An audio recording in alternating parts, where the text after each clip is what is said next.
अस्सलाम वालेकुम दोस्तों, आज हम आपको ऐसे मुल्क की सैर करवाने जा रहे हैं जो मुल्क अमीर तरीन है पर इसकी करेंसी दुनिया की कमज़ोर तरीन करेंसी है।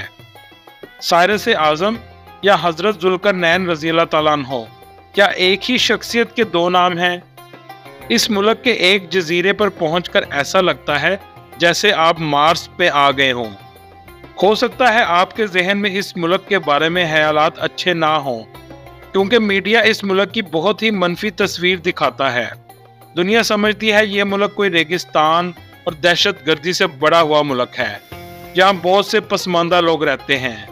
इससे पहले कि आप मीडिया की बातों पर यकीन करें, मैं चाहता हूँ मैं आपको इस मुल्क का वो रुख दिखाऊं जो आपके लिए बिल्कुल नया हो। फारसी बादशाह खुसरो परवेज ने आप सल्लल्लाहु अलैहि वसल्लम का हाथ फाड़ा तो आप सल्लल्लाहु अलैहि वसल्लम ने फरमाया, हमारी हुकूमत उस जगह तक ज़रूर पहुंचेगी। इसके अलावा बहुत से ऐसे हकायक इस वीडियो में आपको बताएंगे जो आपके लिए बिल्कुल नए होंगे।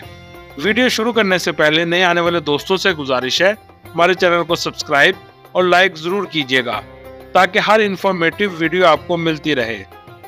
चलें अब वीडियो का आगाज करते हैं।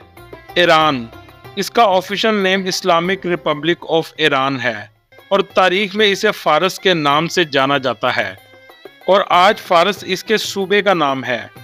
ईरान को अगर मदर ऑफ ड्राई फ्रूट कहा जाए तो गलत ना होगा। यह मुल्क खूबसूरत और सस्ता इतना कि आपको यकीन नहीं होगा।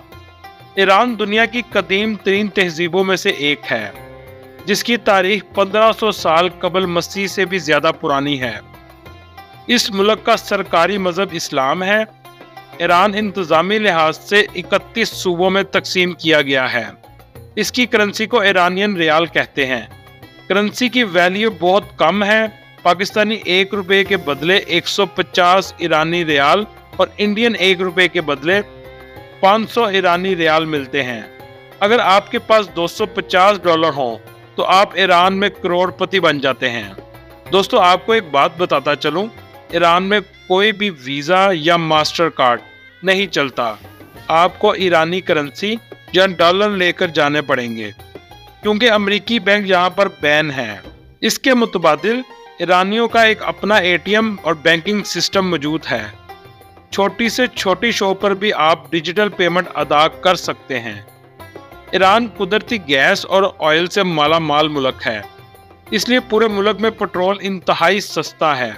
इस मुल्क की सरहदें इन ममालिक से मिलती हैं। शुमाल में आर्मेनिया, अजरबैजान, तुर्कमेनिस्तान, बहीरे कैप्सिन, मशरिक में अफगानिस्तान और पाकिस्तान, जबकि मगरिब में इराक और तुर्की वाक़या हैं और इसके जनूब में ओमान गल्फ और पर्शियन गल्फ के तवील साहिल समुंदर हैं। ईरान का मौजूदा परचम 29 जुलाई 1980 को बनाया गया। इनका परचम सुर्ख, सफ़ेद और सब्ज़ रंग पर मुश्तमिल है और दरमियान में अल्लाह लिखा हुआ है। ईरान का दारुल हुकूमत तेहरान है, जो कोहे अबरिज के करीब वाक़या है। ये मुल्क का सबसे बड़ा शहर है, जिसकी कुल आबादी 1,50,00,000 के करीब है। तेहरान सिटी मुल्क का सबसे जदीद और इंतहाई खूबसूरत शहर है। टोचल नामी पहाड़ पर खड़े होकर आपको तेहरान का पूरा नज़ारा नजर आएगा। तेहरान में गुलिस्तान पैलेस भी बहुत ही खूबसूरत और शीश महल है, जो वाकई देखने के लायक है। इस मुल्क में 99% लव मैरिज की जाती है। इसी वजह से तलाक की रेशो भी बहुत ज्यादा है। एक तहकीक के मुताबिक 60% तक यहाँ पर तलाक की रेशो है। अगर ईरान की तारीख की बात करें, पर्शियन एम्पायर ईरान के कदीम आर्याई कबाइल 1500 साल कबल मसीह में एक जमात इस खित्ते में आबाद हुई। क्रोशे आजम या साइरस द ग्रेट, कुछ मुहर्रिखीन के मुताबिक वही हजरत ज़ुल्करनैन रज़ी अल्लाह ताला अन्हो हैं। उन्होंने ही सल्तनत की बुनियाद रखी। साइरस को यहूदियत भी एहतराम की नज़र से देखते हैं, क्योंकि इसने ही बाबुल फतह करके यहूदियों को आज़ाद किया था और हैकल सुलेमानी की दोबारा तमीर का हुक्म जारी किया था। इन्होंने 3 बड़ी सल्तनत लीडिया, बेडिया और बाबुल की सल्तनत को ज़ेर करके फारस की छोटी सी सल्तनत को अजीम सल्तनत में बदल दिया। मौरखीन इनको ही हजरत ज़ुल्करनैन बताते हैं और वो ये दलाइल देते हैं कि दोनों शख्सियत का दौर एक ही था اور حضرت ذوالقرنین نے آدھی سے زیادہ دنیا فتح کی تھی۔ بہرحال اس کے بارے میں اللہ بہتر جانتا ہے۔ آج بھی مقبرہ کوشِ اعظم ایران کے صوبہ فارس میں تخت سلیمان کے کھنڈر میں واقع ہے۔ سلطنت اشکنیان دوسری فارسی سلطنت تھی جو 226 عیسوی سے 650 عیسوی تک قائم رہی، اور ان کا ریاستی مذہب آتش پرستی تھا۔ آپ دبئی قطر کو بہت خوبصورت سمجھتے ہیں، آپ تہران میں جائیں، آپ کو بلند و بالا بلڈنگز، لگژری مال، کشادہ روڈ اور سب سے بڑھ کے صفائی کا معیار کسی بھی یورپی ملک سے کم نہیں ہے۔ ایران کے لوگ انتہائی خوش اخلاق اور مہمان نواز ہیں اور سیاحوں کو عزت کی نگاہ سے دیکھتے ہیں۔ ایران کا ہزاروں سال پرانا اے سی کا سسٹم بھی موجود ہے۔ گھروں کے اوپر ایسی چمنیاں بنائی جاتی تھی کہ ہوا ٹھنڈی ہو کر گھر کے نیچے آ جاتی تھی۔ اس سسٹم کو ونڈ کیچر بھی کہتے ہیں۔ یہ دیکھ کر اندازہ ہوتا ہے کہ اے سی کی ٹیکنالوجی ہزاروں سال پہلے ایران میں آ چکی تھی۔ ایران کے آئین کے مطابق ملک کے مجموعہ اختیارات سپریم لیڈر کے پاس ہوتے ہیں، اور ملک کے موجودہ سپریم لیڈر آیت اللہ خامنئی ہیں۔ حکومت کا سربراہ صدر ہوتا ہے اور ملک کے موجودہ صدر ابراہیم رئیسی ہیں۔ ملک میں بہترین معیار کا ٹریفک کا نظام موجود ہے۔ اندرون ملک سفر جہاز سے انتہائی سستا ہے۔ 8,000 سے 10,000 میں آپ ایک شہر سے دوسرے شہر جہاز سے بآسانی جا سکتے ہیں۔ ملک کا سب سے بڑا ایئرپورٹ تہران میں ہے۔ لگژری بسز اور ٹرین بھی پورے ملک میں چلتی ہیں۔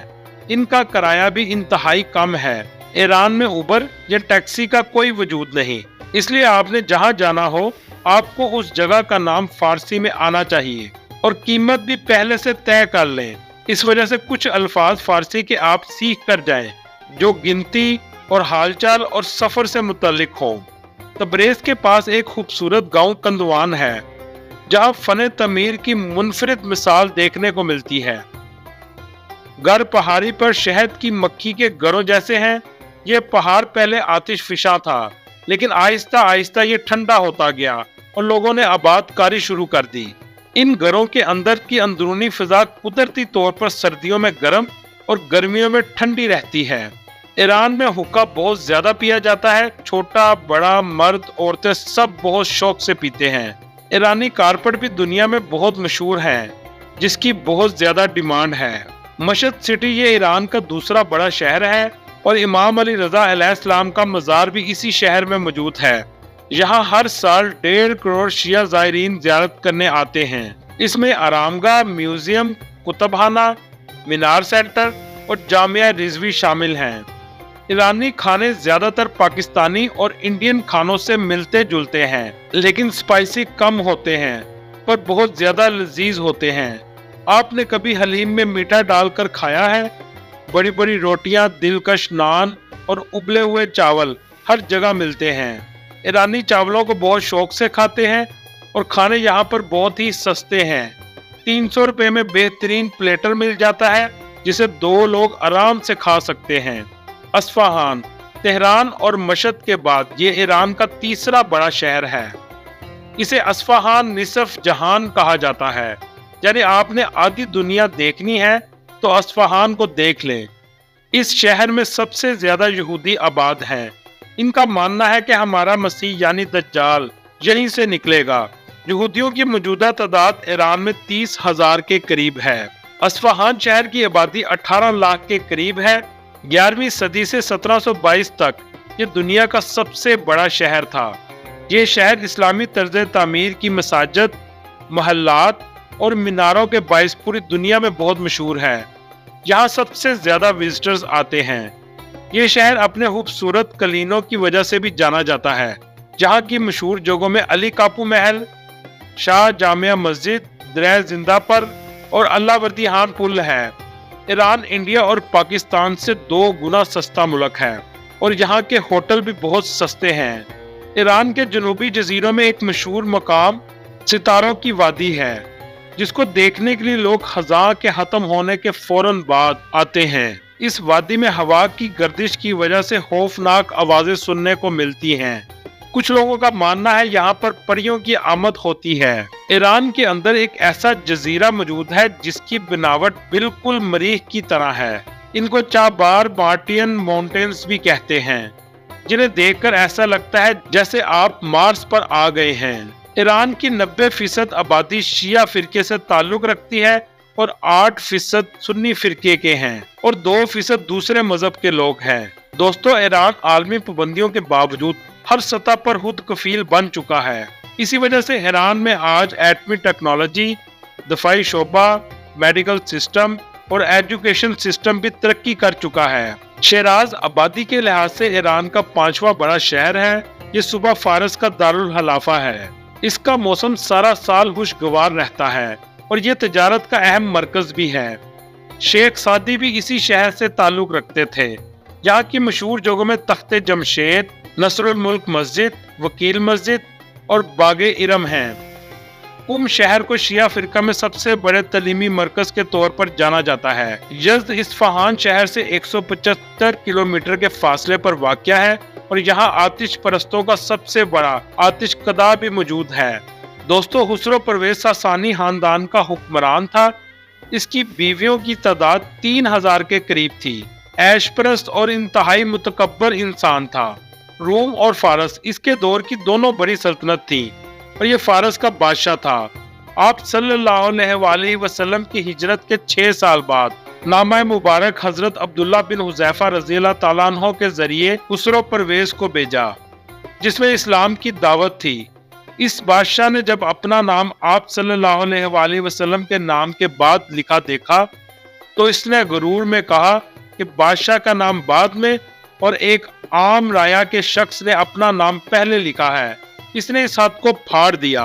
जब आप सल्लल्लाहु अलैहि वसल्लम को पता चला तो आप सल्लल्लाहु अलैहि वसल्लम ने फरमाया, मेरा दीन और हुकूमत इस जगह तक जरूर पहुंचेगी। और ऐसा ही हुआ। हजरत उमर फारूक रज़ियल्लाहु ताला अन्हु की खिलाफत में कादसिया की जंग हुई और कादसिया इराक का इलाका था और ये उस जमाने में ईरानी सल्तनत का हिस्सा था और फारस की तरफ से रुस्तम इस जंग को लीड कर रहा था। लेकिन अल्लाह के हुक्म से इस जंग में इसको शिकस्त हुई और ईरान मुसलमानों के कब्जे में आ गया। दोस्तों, ये थी आज की हमारी इंफॉर्मेटिव और दिलचस्प वीडियो।